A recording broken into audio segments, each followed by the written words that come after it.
Lord રિપનને progressive governor માનવામાં આવે છે. શા માટે?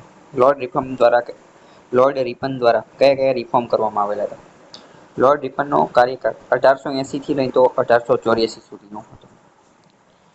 પહેલું એને જો કોઈ કામ કરેલું હોય તો ફર્સ્ટ ફેક્ટરીઝ એક્ટ દાખલ કરેલો હતો 1881 ની અંદર, જેના અંતર્ગત 7 વર્ષથી નાના બાળકો જે છે એને ફેક્ટરીમાં કામ કરવા ઉપર પ્રોહિબિશન પ્રતિબંધ મૂકી દીધો હતો અને 12 વર્ષથી નીચેના બાળકો જે છે એને કામ કરવા માટેના કલાકો ફિક્સ કરી દીધા અને મહિનાની અંદર 4 રજા four holidays in the month ની જોગવાઈ કરેલી હતી અને લંચ દરમિયાન જે છે એ 1 કલાકના બ્રેકની વાત કરેલી હતી.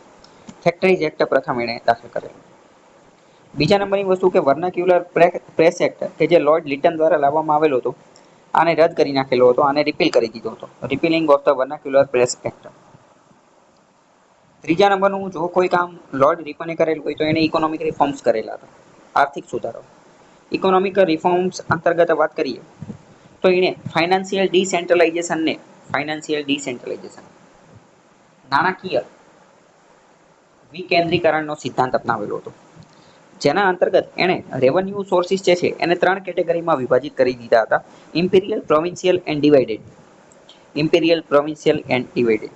અને જેના અંતર્ગત લોકલ લેવલે પણ ફાઇનાન્શિયલ ઓટોનોમી આવેલી હતી, જેના કારણે એ લોકો પોતાના સ્પેન્ડિંગ ઉપર પોતાનો કંટ્રોલ રાખી શકે અને એને મેન્ટેન કરી શકે. બીજું એને શું કામ કરેલું હતું? તો ખ્યાલ હશે કે રિપન જે છે એને father of local Indian government કહેવામાં આવે છે અથવા સેલ્ફ ગવર્નમેન્ટ, સ્થાનિક સ્વરાજ્યના પિતા તરીકે લોર્ડ રિપનને ઓળખવામાં આવે છે. તો એ કામ એને કરેલું હતું. 1882 ની અંદર કાયદા દ્વારા એને લોકલ સેલ્ફ ગવર્નમેન્ટની સ્થાપના કરેલી હતી, જેના અંતર્ગત ઇલેક્ટેડ લોકલ કાઉન્સિલ બનાવવામાં આવેલી હતી, જેણે ભારતની અંદર લોકલ સેલ્ફ ગવર્નમેન્ટનો પાયો ફાઉન્ડેશન નાખેલો હતો. બીજું વાત કરીએ કે ઇલ્બર્ટ બિલ જે છે એને આપણે આજે વર્નાક્યુલર પ્રેસ એક્ટ જે છે એ અને ઇલ્બર્ટ બિલ બંને ઘટના એક સાથે જ થયેલી હતી. વર્નાક્યુલર પ્રેસ એક્ટ લોર્ડ લિટને લાવેલો હતો, એટલે પછી લિટને એવું વિચાર્યું કે ભારતીય લોકોની અંદર અસંતોષ હશે, એટલે ભારતીયોને ખુશ કરવા માટે જે છે એ હું ઇલ્બર્ટ બિલ લાવી દઉં. પણ પછી લિટન એ બિલ લાવી નતો શક્યો અને રિપન લાવેલો હતો. ઇલ્બર્ટ બિલ અંતર્ગત રેશિયલ પ્રીજુડાઇસ જે છે એને એબોલિશ કરવાની કોશિશ કરવામાં આવેલી હતી.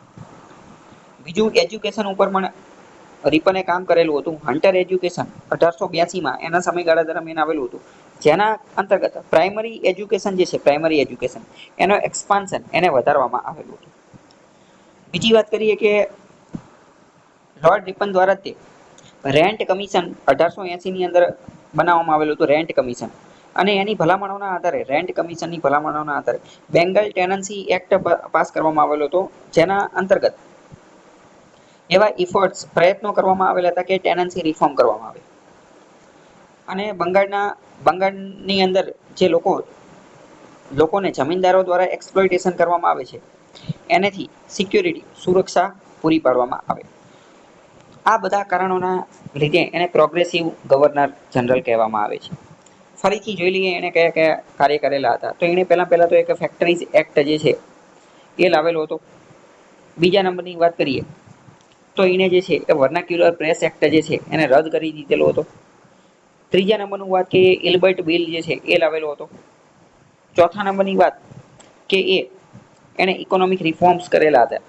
ફાઇનાન્શિયલ ડિસેન્ટ્રલાઇઝેશન જે છે એનો ખ્યાલ આપેલો હતો અને સેન્ટ્રલ, પ્રોવિન્શિયલ અને ડિવાઇડેડ એવા 3 લિસ્ટ ઘોષિત કરેલા હતા. પછી father of local self government કહેવામાં આવે છે, તો લોકલ સેલ્ફ ગવર્નમેન્ટની સ્થાપના કરેલી હતી. પછી રેન્ટ કમિશન બનાવેલું હતું અને ટેનન્સી એક્ટ જે છે એ લાવેલો હતો, ટેનન્સી એક્ટ. આ ઉપરાંત હન્ટર કમિશન અંતર્ગત એજ્યુકેશનને બઢાવો આપેલો હતો અને પ્રાઇમરી એજ્યુકેશનનું એક્સપાન્શન કરેલું હતું.